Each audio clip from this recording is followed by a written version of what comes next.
Bismillahirrahmanirrahim. Assalamualaikum warahmatullahi wabarakatuh.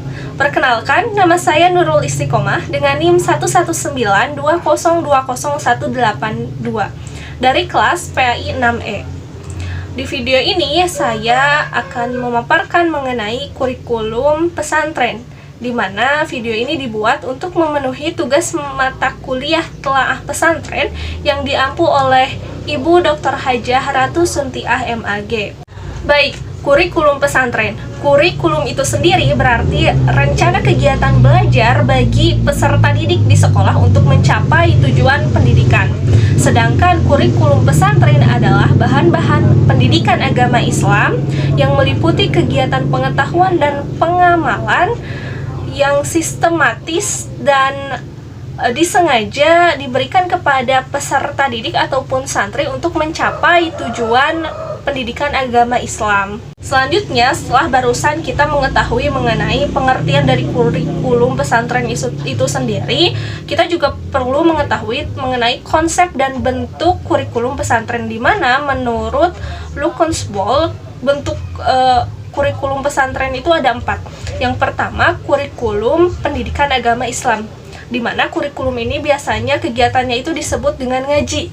Nah, kegiatan ngaji ini hal yang dipelajarinya adalah Al-Quran, membaca Al-Quran, membaca teks bahasa Arab, ataupun ngaji kitab kuning, kitab-kitab klasik. Yang kedua adalah kurikulum pengalaman dan pendidikan moral.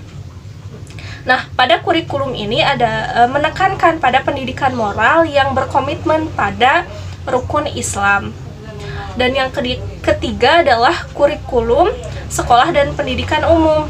Kalau kurikulum ini tuh merujuk pada kurikulum nasional Kemendikbud untuk sekolah umum dan kurikulum yang merujuk pada Kemenag untuk sekolah madrasah. Kemudian yang keempat adalah kurikulum berbentuk keterampilan dan kursus. Biasanya kurikulum berbentuk keterampilan dan kursus ini direalisasikan dalam kegiatan ekstrakurikuler.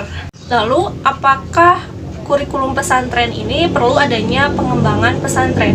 Nah, teman-teman semuanya perlu kita ketahui bersama bahwa kurikulum pesantren itu sendiri pun perlu adanya pengembangan kurikulum, karena tentunya kehidupan masyarakat itu terus berubah dan berkembang.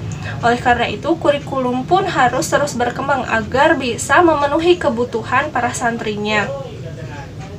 Kemudian apa saja sih aspek-aspek yang harus diperhatikan dalam pengembangan kurikulum pesantren ini? Yang pertama tentunya tujuan dari pesantren, yang menekankan, tentu hal utama yang ditekankan adalah iman dan takwa kepada Allah Subhanahu wa Ta'ala.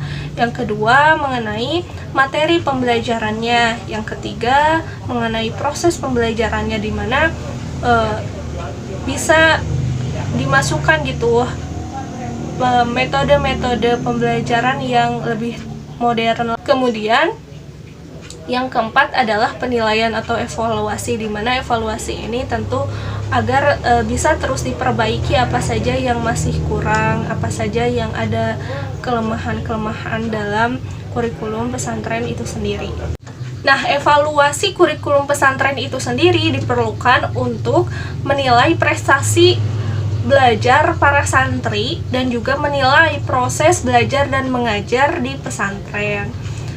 Lalu, setelah kita membahas banyak mengenai kurikulum pesantren, tujuan umum dari kurikulum pesantren itu sendiri adalah untuk menjalankan fungsi pendidikan sebagaimana fitrahnya, yaitu mengembangkan potensi peserta didik atau santri untuk menghadapi masa depan mereka. Nah, kurikulum pesantren itu sendiri berbeda-beda juga di jenis-jenis pesantren. Jenis-jenis pesantren ada 3, yaitu yang pertama pesantren tradisional, yang kedua pesantren modern, dan yang ketiga pesantren semi-tradisional dan modern.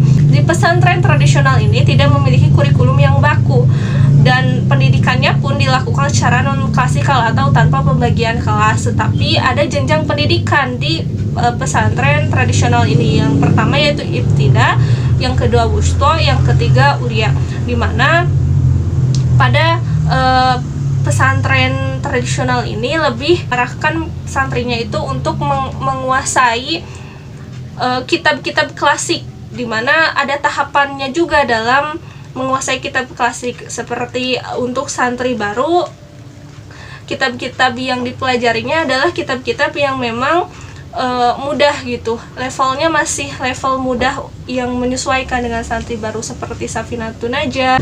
Setelah menguasai kitab yang satu, baru selanjutnya bisa belajar pada kitab yang selanjutnya yang lebih sulit lagi gitu.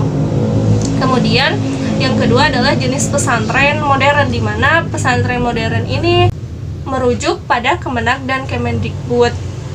Sistem pembelajarannya pun adalah klasikal, ada pembagian kelas di dalamnya, serta tidak ada metode pembelajaran yang tradisional, semuanya sistemnya modern.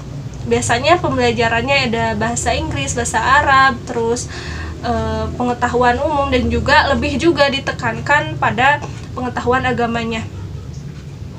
Kemudian yang ketiga adalah pesantren semi tradisional dan modern, di mana pada pesantren ini metode pembelajaran yang digunakannya itu salafiyah, tetapi kurikulum yang digunakannya itu adalah kurikulum yang merujuk pada Kemenak dan Kemendikbud.